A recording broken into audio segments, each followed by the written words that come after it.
New York, AP.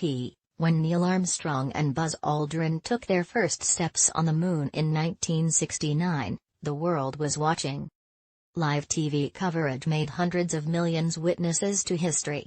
They huddled in front of televisions at home and gathered in auditoriums and schoolrooms as the Apollo 11 astronauts ventured onto another world for the first time. Even now, 50 years later, that day is still deeply etched in memories of many. The Smithsonian's National Air and Space Museum, NASA and others have gathered their stories for this week's golden anniversary. Here are 5 of the Smithsonian submissions. They have been edited for length. Frank Schramm of Montclair, New Jersey, was 12 years old and away at summer camp for 4 weeks of swimming, hiking and building rockets. The Apollo 11 landing was during his second week at Camp Watonka in Holly, Pennsylvania. The only problem was that they didn't have a television there. At his suggestion, the camp rented a small 15-inch, 38-centimeter, TV. It was set up that Sunday, July 20th, and there were only 2 chairs in the ping-pong room. I staked out my place the whole day. I will never forget that evening of all 175 campers and I sitting in the chair, watching this small black and white TV with Neil Armstrong coming out of the lunar module in that very blurry image from the moon. The room was in total awe, you could hear a pin drop.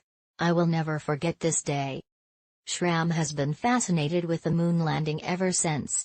He and his family even met Aldrin in 2016 when the former astronaut returned to Montclair to celebrate his old school being renamed Buzz Aldrin Middle School. In King, North Carolina, then 14-year-old Kathy Goff, an avid Star Trek and science fiction fan, followed Apollo 11 closely, cutting newspaper clippings about the mission for a school science project. I remember my mother letting my sister and me stay up late to watch the moonwalk. I love anything space-related. I had a model of the Apollo 11 rocket, the lunar module, and the Star Trek Enterprise on my desk. I still have my scrapbook of newspaper clippings starting 1 week before blast-off until the day the astronauts came out of quarantine on the Apollo 11 mission. I got to meet Buzz Aldrin at the Star Trek 30th Anniversary Convention in Huntsville, Alabama. It was one of the greatest thrills of my life.